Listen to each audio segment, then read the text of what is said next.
My name is Dan Young, and I'll be your guide today for about an hour. And our focus is really going to be speaking about what is the most challenging aspect of this new version of the examination. And the thing that I want to stress is this exam is actually quite a bit more straightforward than the previous exam. But there's a big caveat to that. So the multiple choice questions are easier. So this new version that came out, and it came out, what is it, a little over a month ago, about 5 weeks ago. That's the what I'm going to call the '09 version that will eventually fully replace the '08 version.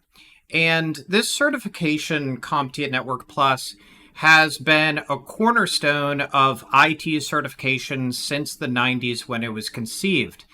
And I've been attuned to IT and networking since the 90s. And it really has a lot of staying power. It has relevance. And this new version is actually a better version of the exam. It focuses on more real world than the prior version. It's not a perfect exam, but no exam is perfect from any vendor. And today we're going to be speaking about the most challenging aspect of the certification, but I actually don't know why you're here. I don't know why you're here not watching the opening ceremony of the Olympics, which, there's an opportunity cost to attending a presentation such as this. So I'm curious, why are you here? This is going to help me understand a little bit more about the audience today. I have really deep familiarity with this new version of the exam. I've had the first version of the exam that I ever got was actually in like 2004, as I was focused on Cisco. I got a lot of certifications in the 90s, but it was more A+ and Cisco related. But this new version of the exam is a pretty good one. Okay, so CBDA. All right. Glenn's saying got CCNA in 2002. Awesome. Okay. So maybe a few are thinking about taking it in the next 2 months. Few are planning on taking it in the next year. Considering it. Peers and coworkers. Awesome. Okay. So that'll tell you a little bit about the fellow peers that have joined this presentation as well. And usually when I teach the Network Plus exam, I'd say always, there's a spectrum of experience, wide-ranging spectrum of experience. You have people who've been in the industry a really long time and just haven't focused on the certification or never closed the gap on it. And then you have some relatively newcomers to the certification. It is much more approachable for newcomers, but like any certification, they don't make it easy. They do require you to know some stuff. And the meaningful stuff in this exam, the stuff that is covered, focused on, that they'll pick you apart on, is actually more relevant than the prior versions of this certification. So that's really cool.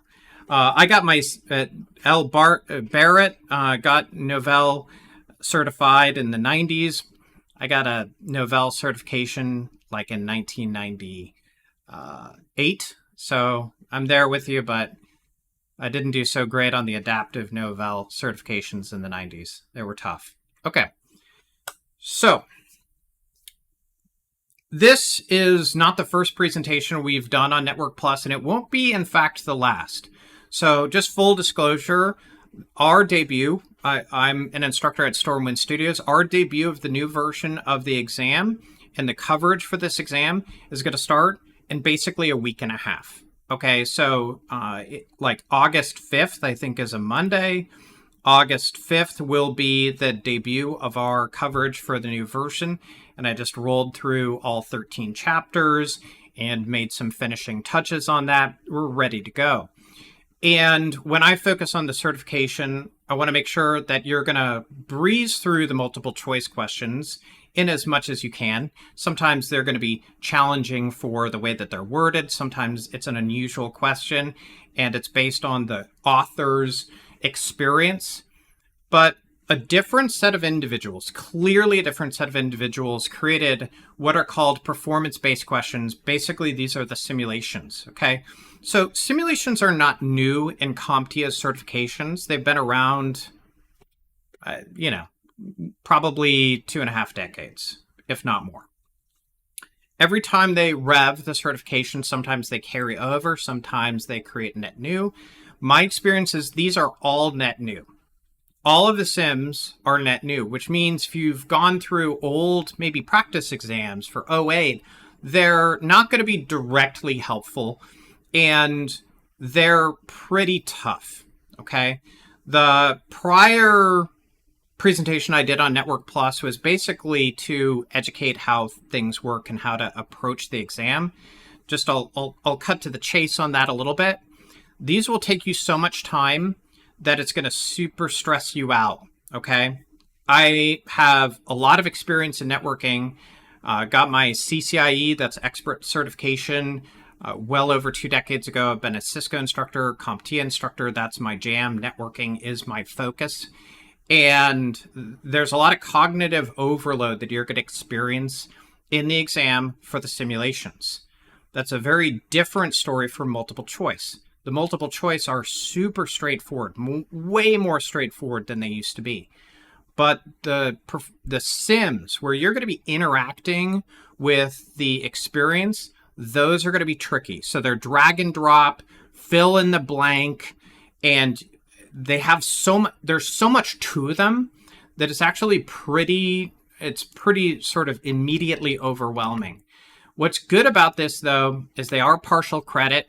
You can fight your battles, and the strategy that I am going to teach in a full-blown course and one that's on strategy is skip the performance-based questions, which are front-loaded. It's going to be the first 6, and then go through the remaining 74 questions, multiple choice. They're going to be much quicker to answer, and then use the time that you banked to go into the performance-based questions.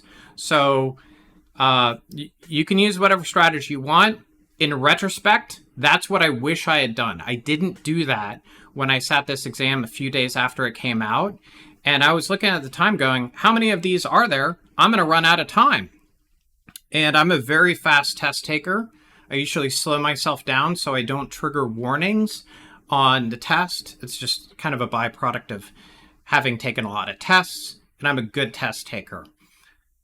Okay, so let's have a little bit of look at just multiple choice questions, just so you see the kind of style. So these really map to the multiple choice questions, and I'm doing this just a few times just so you understand the questions are pretty short. They're not super lengthy.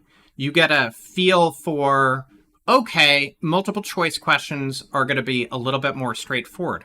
Now, today we're not going to be talking about fiber optic, but if you were looking at this going, you know what, I'm not sure, that's where you're going through a good Network Plus course is going to help you, and focusing on things like this is going to be a multi-mode fiber, okay, and you can answer these. I'm looking. You don't have to, though. That's not going to be the focus until we get to the performance-based questions. I don't want anybody stressed out, by the way. I don't call on you. So if you're out there and you want to just be super passive, focus on the presentation, that's cool too. That's the way that I roll a lot of times. I don't like to be stressed when I'm trying to learn. So this is a multi-mode fiber thing. Coverage would go over that. And a very standard, I mean, this has been part of Network Plus since the dawn of time, is the different topologies. Interestingly, they killed really old topology types like bus topologies, which is great. We have new topologies like spine leaf, which is part of software-defined infrastructure that you're going to see on data center technologies. Okay, so which network topology forces all traffic through a central location? So if you've gone through a presentation, you'd be able to think, okay, so that doesn't sound like mesh. That sounds more like star topology. Okay. Dan's asking, what's a collapsed core? It's the enterprise composite network model that that does not have a core. So we teach access distribution core, but in a smaller campus network, you can eliminate the core and you can connect up the distribution layer devices together. That works really well in a smaller environment. That's actually, if you look at the 09 objectives from CompTIA, it's called out, by the way. But the focus of this question is star, okay? All right. Few more things just to kind of level set. Let's say we're going deeper into the curriculum and we're going to be asked multiple choice questions on things like dynamic routing. One of the things that we do in our course is we do highlight different sections because the reality is Network Plus, the spectrum of coverage, if you look at the objectives, it's a mountain of information. Like Border Gateway Protocol. I've taught full courses on BGP. There's enough information for a very large full course. So it's important to understand the level that we're going to be focused on, the level that we're going to be tested on, and I want you to look. So for EIGRP, this is one of the routing protocols. So you see things like successors and feasible successors. For OSPF, the communication modality is multicast. Again, the focus of today is to not focus on the multiple choice. We're just warming up. So if we were going through the presentation in a full class, you'd probably find this is a more straightforward question. OSPF does use multicast communication primarily, okay? And so, yeah, there you go. And it's great that we get to talk about routing protocols in a networking course. And then one of the other things that we highlighted was, hey, this concept of feasible successor. By the way, when I sat this exam, feasible successors are part of EIGRP. I know EIGRP really well. It's a Cisco tech, and I've known it for 25 years inside and out. I was super surprised that they asked this question. Why? Because if something comes up on the exam, you don't necessarily know what they're going to stress, okay? And this is actually kind of a second tier mechanism of EIGRP. I probably wouldn't have stressed this had I not, and that's one of the things that is just part of the nature of the beast, is there's got to be a stress towards what's important. Okay, so we're 13 minutes in. That's to give you a warm fuzzy, okay? And it wasn't so you knew those things, but I want you to see the multiple choice questions, and these are really parallel to actual exam questions. They're not the actual exam questions, but they're pretty close, okay? So those are, if you've gone through a networking course with the right emphasis and it's a current course, you're going to do well on the multiple choice questions. Then we have to set the stage about the performance-based questions, okay? And those are interesting, okay?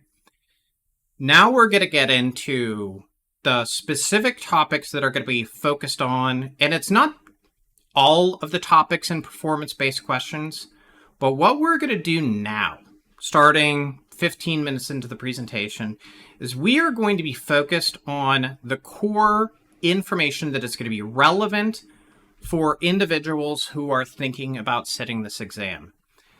And this is not exhaustive. Unfortunately, I can't get you fully prepared in 1 hour.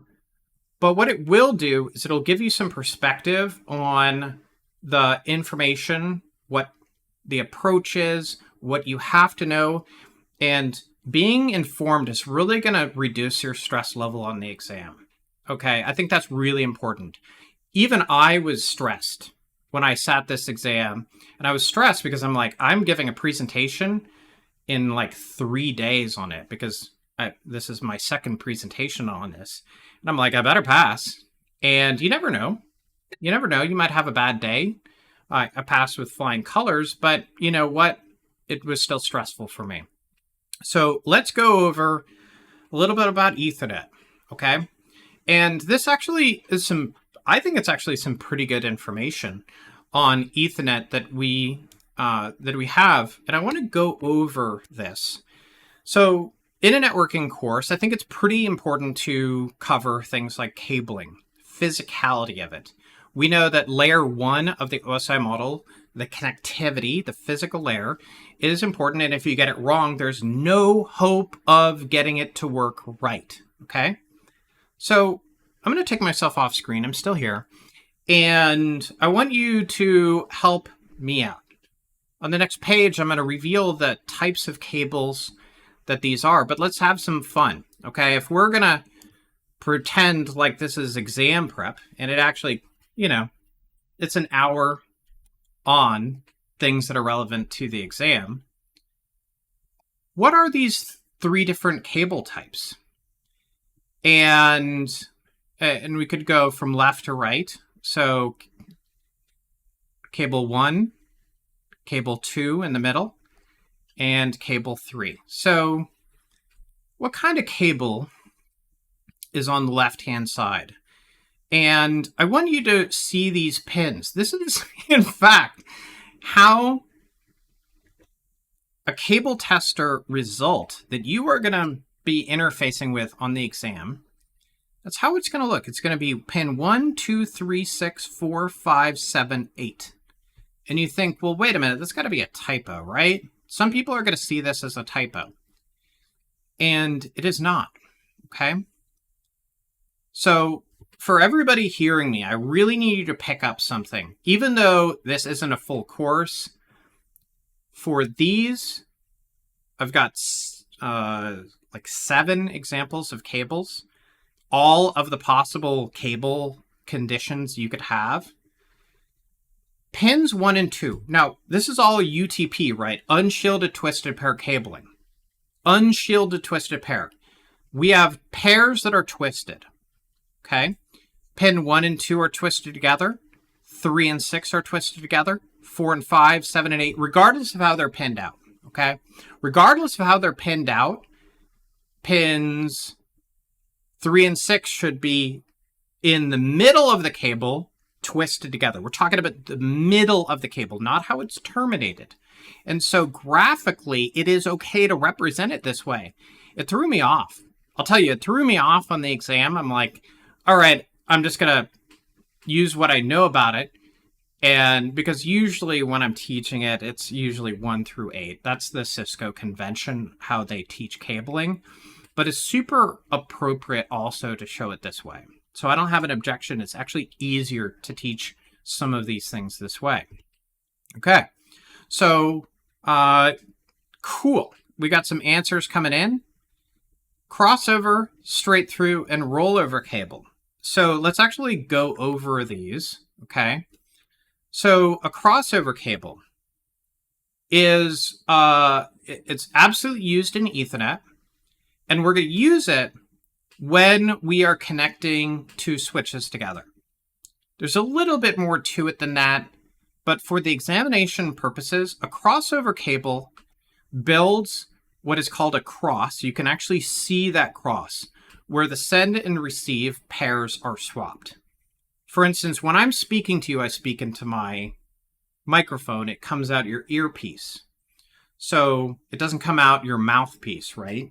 So when I'm speaking into a cell phone, I'm speaking into the microphone. It comes out the earpiece. That is something that's important. When you ingest communication, it is expressed on the other side. Okay? And so a crossover cable is used between 2 different switches. Okay?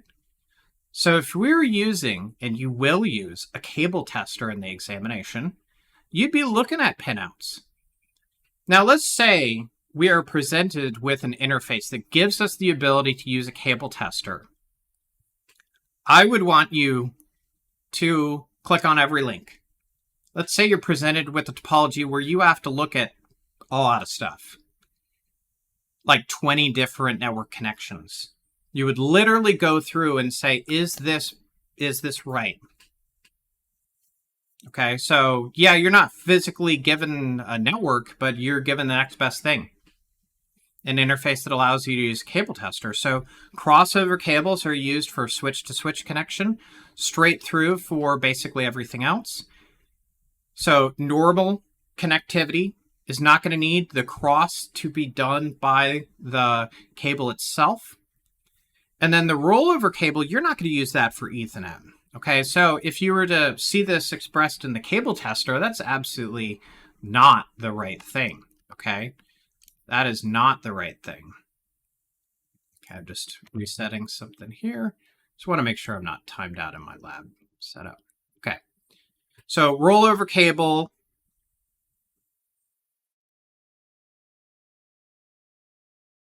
It's 1 to 3, 2 to 6.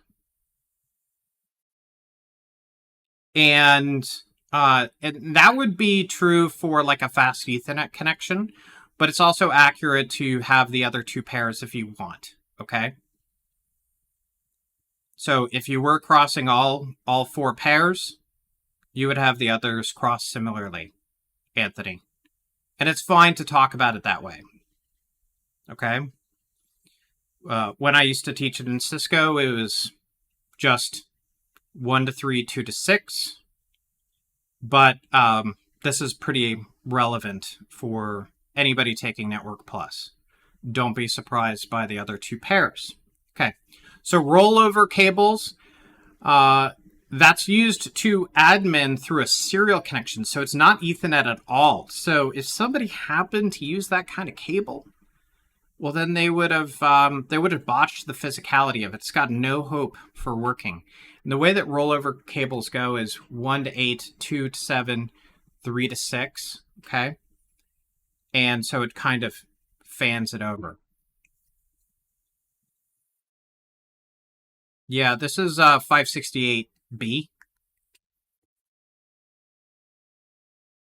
It's just 568B with 4 pairs.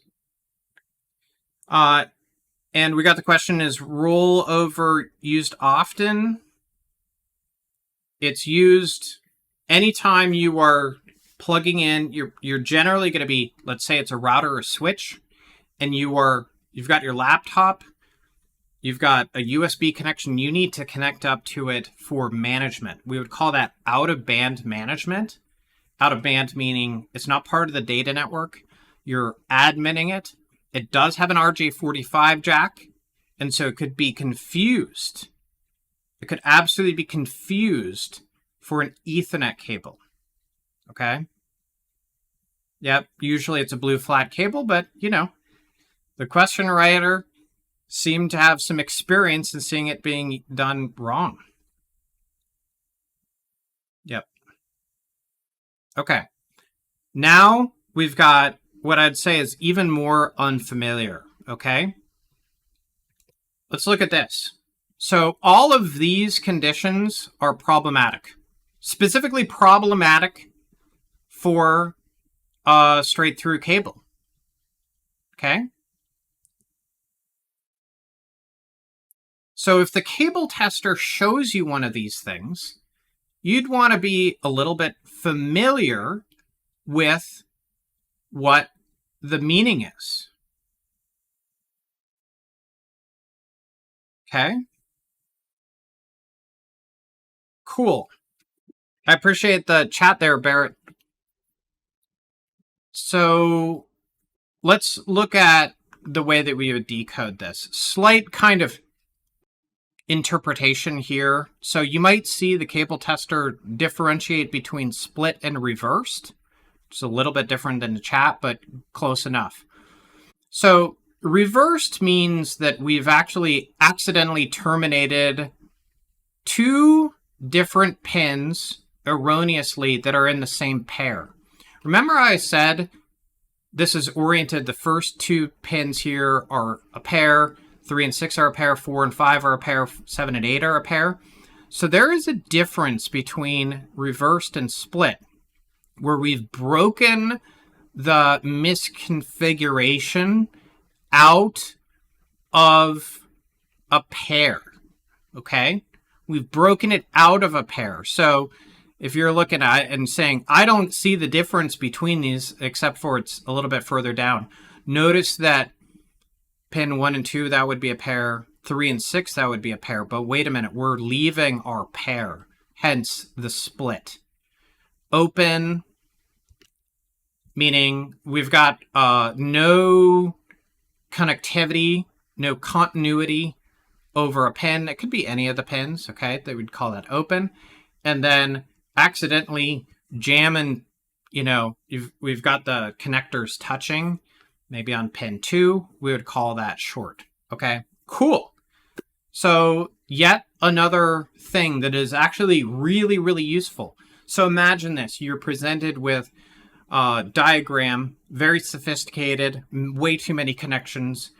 The strategy is, at least among other things, because there are multiple things you're going to be touching, and we're going to go over some of those other things, is click on every link and look for the cable test to reveal something interesting, one of these things. And you say, all right, that looks like it's an open connection. That looks like it's a rollover cable.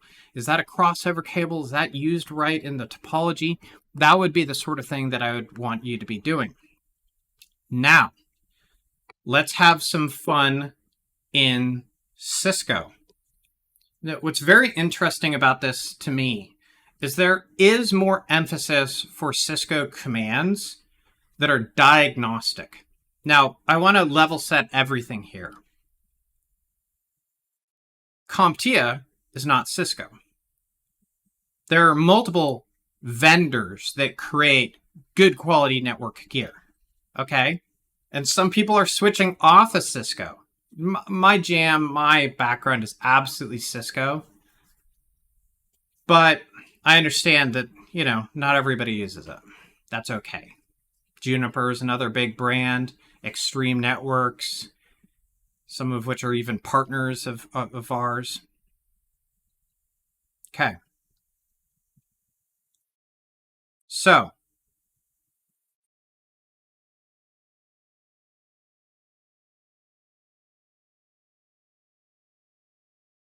let's go through some commands that are going to be super important. Thanks, B. Carson.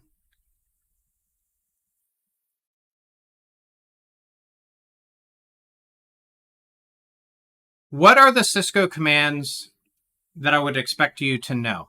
So first, they're all explicitly mentioned in the exam objectives, and we're going to go through them in the live interface. Okay?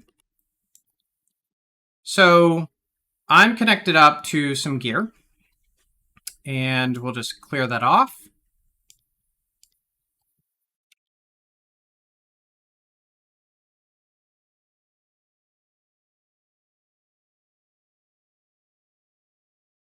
There's a few commands that you should really know, and it caught me off guard. Because let's say you're logged into your own infrastructure. You know how to work with your own infrastructure. And not everybody has to interface with Cisco gear. You could be a network professional and do everything in the GUI. Or do everything in a different command line interface. So I'm going to give you a few commands that you absolutely need to kind of be able to type. You will be typing these commands. And it's a little disconcerting. So the first thing that you're going to want to do before, let's say you are presented with network interface, as in you are able to type in commands on the exam, and you can, okay? But they're not full-blown devices. You're not interfacing with real gear. They're simulating gear, and they do kind of an okay job at it. The first thing that you should be doing is, actually help me out. How do you get a listing of commands on a Cisco device? Because when you're in these simulated environments, you're like, I don't even know what they've enabled and what they've configured and accounted for and what they haven't. Okay, so question mark. Great. So the question mark works on the exam. Okay, so that's the first thing. When you are interfacing with routers and switches, layer 2 switches, layer 3 switches, and routers. That's what you're going to be interfacing with along with a Windows host. And Windows hosts are a little bit easier, but you might do like an IP config or an ARP-A. So question mark is your help, is your way of getting the listing. And what's interesting is they're going to just tell you what commands they have enabled for. So it's not going to be the laundry list. They're not trying to simulate every command here. It's going to be the laundry list.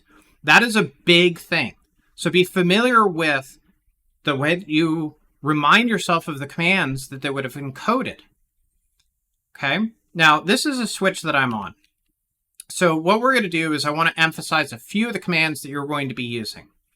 So the first one is show MAC address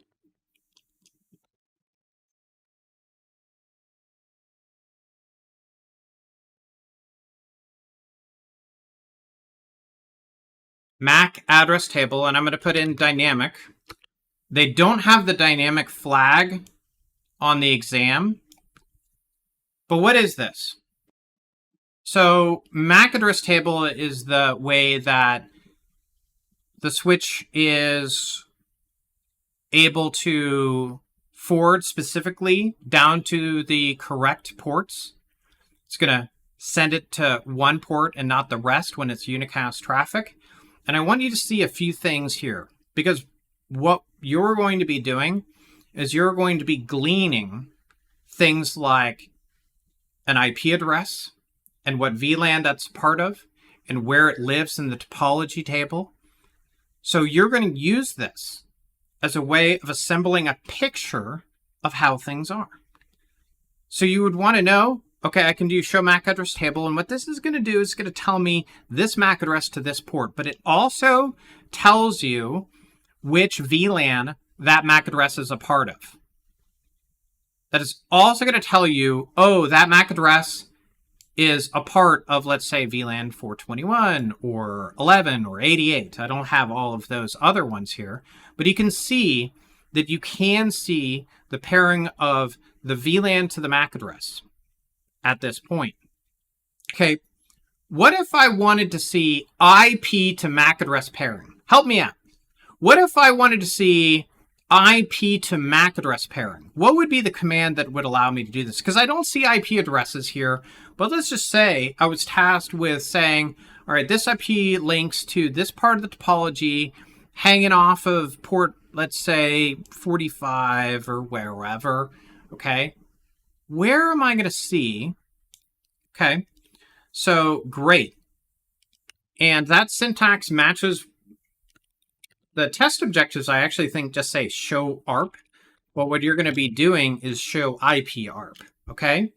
Now I'm going to do this command, show IP ARP.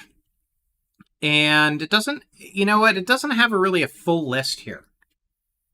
That's not really all that helpful. I don't see most of the MAC addresses. Can anybody help me out? What's going on here? Why am I not able to see a multitude of IP to MAC pairings? And really, everything we're talking about here is relevant. So let's say you're sitting the exam, you don't have that really deep familiarity with how a switch's MAC address table works, what commands are going to be available, and the pairing of those different. Okay, great. So this is actually a layer 2 switch. This is Network Plus, okay? And so it's important to understand the differentiation between a layer 2 switch and a layer 3 switch. Layer 2 switches don't need to even have IP addresses to do their job. They forward exclusively based on IP address, and even the one ARP message is just for management. So you might be able to manage this device over 172.16, okay? So let's go to a device that actually does give me a little bit more information. So I'm going to go to a layer 3 switch. Distribution layer, D. Distribution layer switches generally have IP addresses. They're going to be a lot more interesting to look at. And so you can see the pairings of IP address to MAC addresses.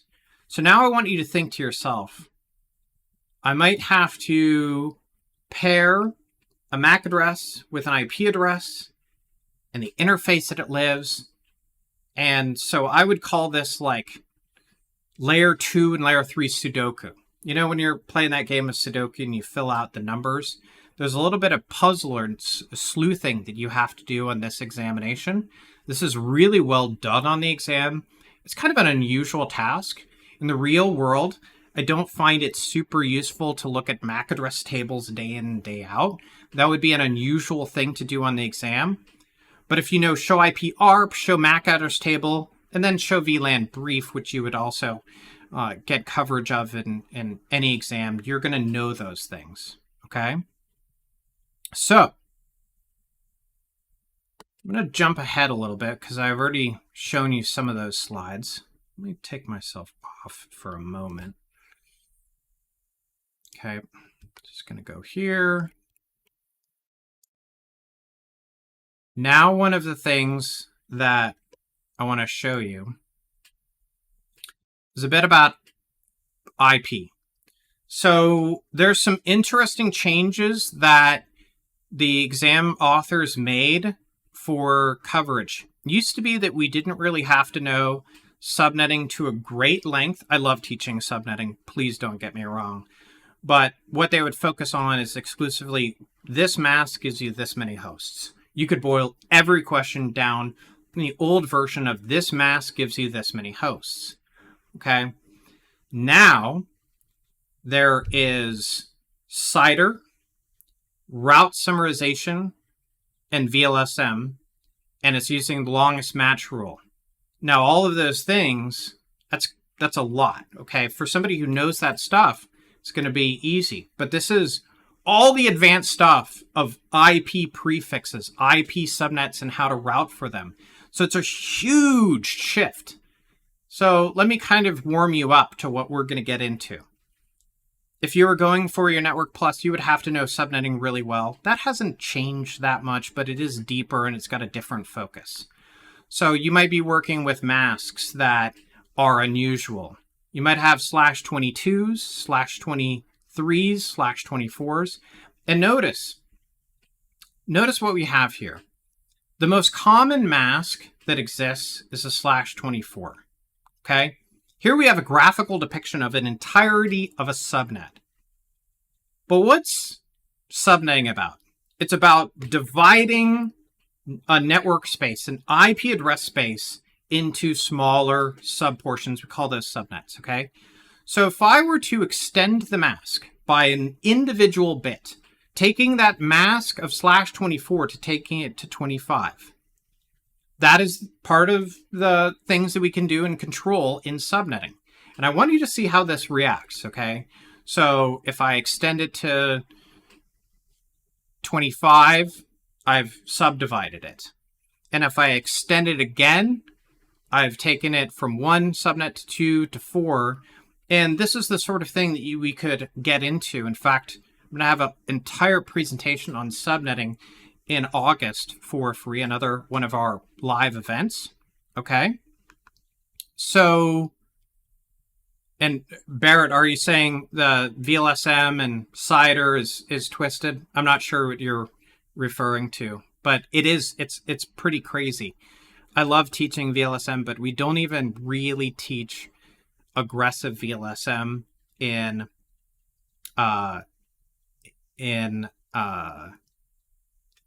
CCNA. ChatGPT saying CIDR and VLSM is so much easier than class-based. Okay, love it. So now let's get into, so kind of warmed you up. We're going to look at masks for a little bit. Okay. So if you were sitting this exam, it is really cool to know a bit about IP. Lose my, looks like I lost. Okay. I'm going to go to CIDR report. Okay. So it's totally okay in a networking class, in a networking certification, to emphasize 2 things. In the examination, going from the old version really didn't go over CIDR, route aggregation, and things of this nature. But I want to share with you a little bit. It's going to open up your mind to this. Okay. Today, we're not going to cover everything about CIDR and things like that, but I want to show you something really cool. Okay. So I've gone to CIDR report. This is a pretty established website. So although it looks kind of rinky-dink, it's a super good website. And in it, it would have things like the nature of the internet. Okay, so let's talk about the internet. How many routes? Routes are what routers deal with. They are aware of where networks are. How many routes exist on the internet today? We have about 1 million what are called prefixes, and prefixes is basically just the subnet IDs paired with the subnet mask, okay? So a prefix is just a network. If you haven't heard that term, that's fine. It's no big deal. So nearly 1 million prefixes aggregated, shrunk down to about half as much. Classless interdomain routing says, don't pay attention to class A, B, and C. Don't worry about it. Doesn't matter. Class A, 8 bits, class B, 16. Don't worry about it. We work in a vacuum, agnostic of class. Okay? And aggregation is the ability to represent multiple prefixes simultaneously. Multiple prefixes simultaneously. Okay? So let me show you a little bit about this. I'm going to go down towards Amazon's. I'm going to go into Amazon's, what is called autonomous system. Okay? Amazon, we know it like AWS. They are one of the biggest users of prefixes.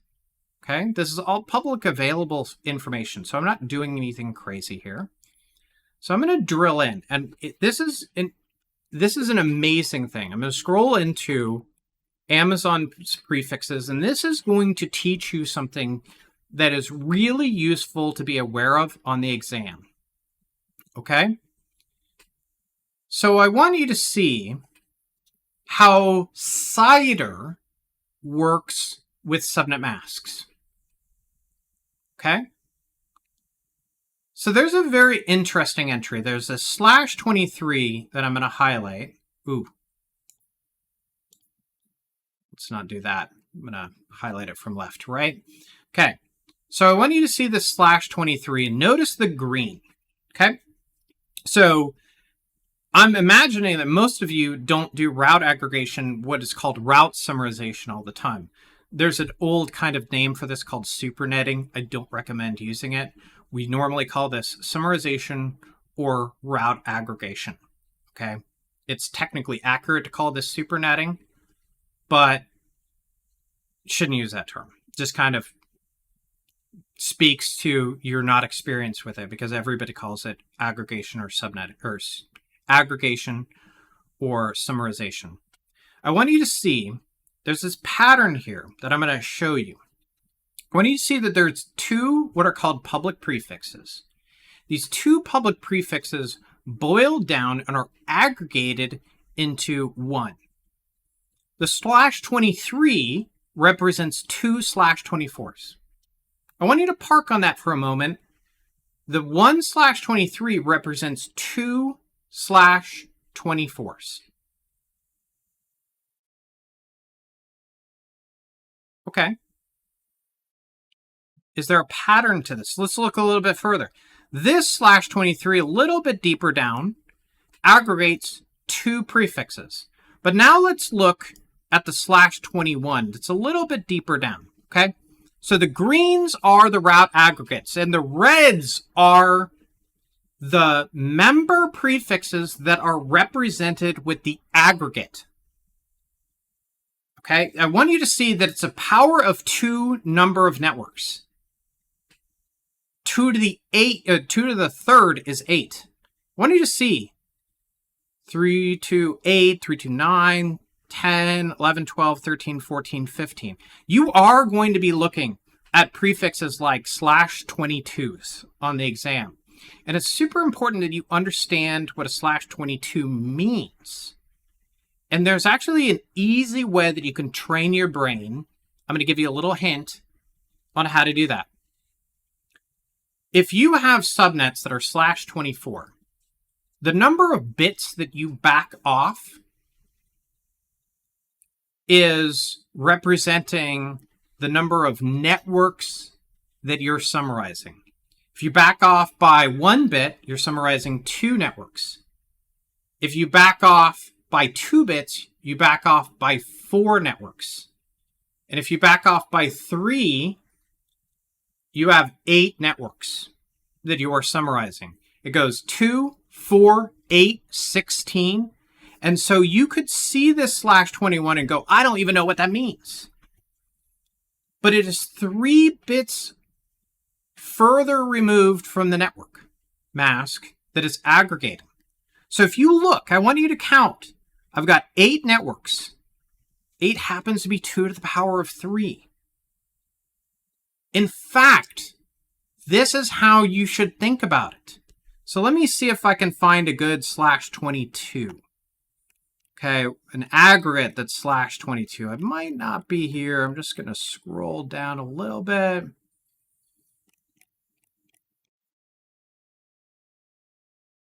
You can see all sorts of masks. And oh, by the way, look at this. This is a really good example of, thinking, I'm not working classfully. I'm not working classfully. So 120.0.0.13, that is aggregating well, let me just see if I can find a better example. Really want to see a /22, so let's go here.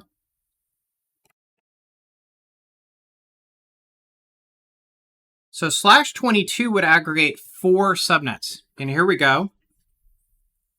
So it would aggregate specifically 4 /24 subnets. Okay. So why does this matter? Let's go into some network gear now. See if I'm still connected up. Great, I am. Okay. So ChatGPT is asking, why do we aggregate networks? Okay, so the main purpose is to, so first, the amount of information in RAM of the internet routing table is very impactful. So first, shrinking from about 900,000 routes to 500,000 routes reduces the RAM impact on all of the routers that have to know the entire internet routing table. But there's other things that are massively beneficial. One of the biggest things is stability. So you want to reduce the number of changes that the routing table has to process. And if a member route changes, if one of the summarized routes changes, but the aggregate route endures, that means that all the other routers don't have to hear about it. So that's really good. So let's say there's a flapping network in Amazon. They can constrain that routing update to just their autonomous system because it's hidden and the individual fluctuations are hidden. That's very important to stabilizing networks. So when you talk about improving the performance of a dynamic routing protocol and reducing the CPU, there are a lot of different things that you can use to tune, but the overarching way that you improve routing performance, regardless of the protocol that you use to communicate routing tables, is route summarization. All routing protocols allow you to do route summarization. It's step number 1 of making your network operate well. Okay, and a flapping network is a network that goes up and down, possibly because there's a failing transceiver. Okay, and imagine a flapping network going up and down, and your routers getting consumed with running their algorithms. Like OSPF uses Dijkstra's shortest path first algorithm. It takes some CPU cycles to process that. And if you're processing it all the time, you're actually capable of bringing your network to a crawl. Okay? So now I want to show you the manifestation of this in the routing table. This is really kind of the culmination of where I wanted to get to. So I want to do a show IP route. And I want to look for some routing table information here. Okay? So I want you to see that I've got some entries in the routing table that are overlapping. I'll kind of give you a hint of where I'm going with this, because you need to be kind of led here. You're going to be looking at aggregate routes, maybe a /23/22. And then you're going to be looking at routing table entries that are more specific, or maybe looking for entries that are more specific. And you have to understand how to read a routing table and understand what this /24 is doing. Okay? So now we're going to take this and I want to show you what's happening. I want you to see, and we're going to focus on these 4 subnets. I have 4 subnets that are being communicated via OSPF, so Dynamic Routing Protocol. I want you to count 4 subnets. There is a route summary that is being generated by this router. That route summary has a /24. Now, what did we learn about the way that a summary route works? If you back off by 1 bit, it's 2 subnets. Okay, so in fact, the /25, let's just look at that. The /25, this is created through an OSPF specific command. That mask is going to summarize just these 2 subnets. Not all that useful, but you're going to see it in the exam. You better know what it is. So that /25 represents 2. Why? Because it's only 1 bit removed. The /24 represents both. Now, this is all going downstream to a different router. It's going to be on branch A. So let me go to branch A. And I want you to see a downstream router that got this routing table update that's looking at the information. Okay? So I want you to see I've got 2 entries that are going to 10/12. Okay. Now I've got a very interesting challenge on my hands. Which of these routing table entries would be used? Which of these routing table entries would be used? Help me out. Does anybody know? Let's say I'm going to 12.1. I'm going to 12.1. Which entry would be used?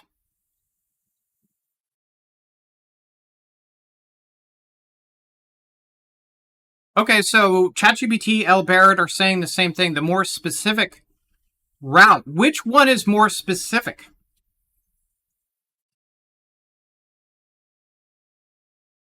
Which of the 2 is most specific?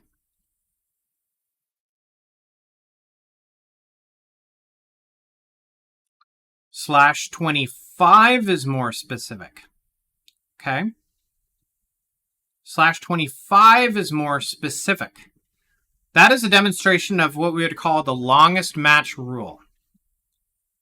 The longest match rule states if you're routing to a destination network, use the most specific information possible. For instance, we might know about this thing called a default static route. So, looks like I'm going to look for default static route. This router doesn't have one, but I'm pretty sure our one has one. Look at show IP route. If you've ever wondered what makes a default route work, Well, default route is a route that points to anywhere. And it is the least specific of all of the masks. So this route only gets used, the default route only gets used when there's an absence of anything more specific. And generally speaking, routing table entries are going to be a mixture of /20, /21, /22, 3, 4, all the way to /30, okay? Usually most of your subnets are going to fall between, let's say, /24 and /30, okay? So this only gets used. So it only gets used when there's an absence of more specific information. So one of the things that makes this tricky in the examination is now you get a sense of how, I'll flip through a few slides here. Now you get a sense of where some of the more difficult questions come from. Now you might think to yourself, oh geez, some of these questions that we're kind of preparing for, I only feel partially ready for it.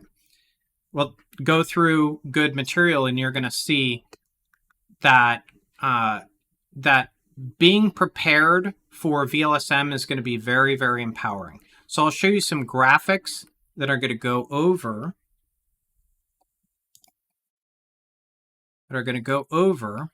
that material. Okay. So if you're looking for a visual on what I was doing a demonstration of when we were talking about BGP and Amazon's routing information, one of the things that's going to be really eye-opening and the hardest part of this exam, in my opinion, is being able to work with summaries and understand how a route summary is going to coexist with a more specific route. Okay? That is going to manifest on the examination. And if you're forewarned, you can be armed for that eventuality. Otherwise, you're going to go in there and you're going to be looking at routing table entries and you're going to be like, I don't have the foggiest idea of what's going on. Okay? And just cards on the table. The performance-based questions. Let's say you're going over, if you go through our training, you're going to get coverage of this and we're going to spend loads of extra time on it. If you're going in there and you're not really prepped for CIDR and route aggregation and understanding how to interpret the routing table, you're not ready for it. The performance-based questions are something you want to have a pretty good shot on. They've got multiple choice, or they've got partial credit. They're not multiple choice, but they are partial credit. You want to go in going, I think I'm going to be able to interpret those routing table entries. I think I'm going to be able to interpret that. It's straightforward for me because I can use my experience in networking. But for somebody who's going through a Network Plus certification and they're doing it for the first time, this is the hardest part of it. Now, I've got really good news. Let's just say I scared you off, okay? You can pass the examination and get none of the performance-based questions right. At least based on my math, you could get all the multiple choice questions right, which you're going to get a lot of them right. You're going to get about 90% of them right at least. But the performance-based questions are going to be the part that is going to be the challenging part, okay? And so that's the thing that it's never good to come into an exam knowing that you're not ready for it, okay? If you're aware, though, that that's the area that you're going to have to spend a little bit more time, you're going to be able to... Everybody's going to struggle on those. They're not easy because the interface is really tricky.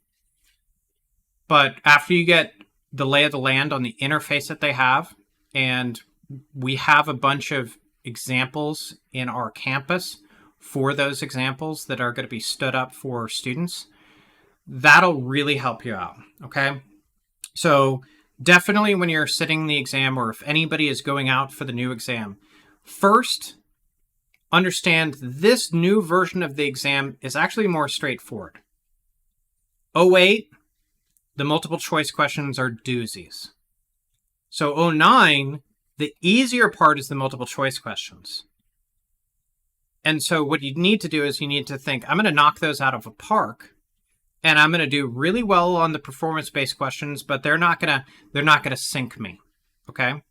All right. So here we go. We got a question. Hey, what's your recommendation for good material to study?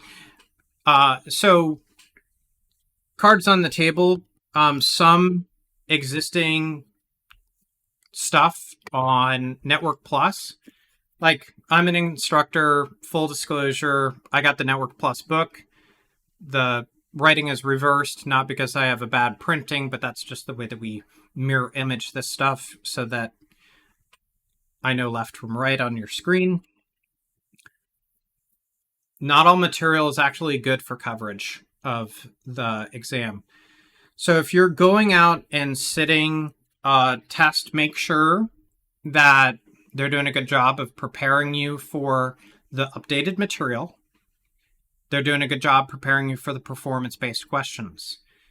And that's the key. So I've been working the last 4 months on the new version, making sure that I've got all the I's and T's dotted and crossed.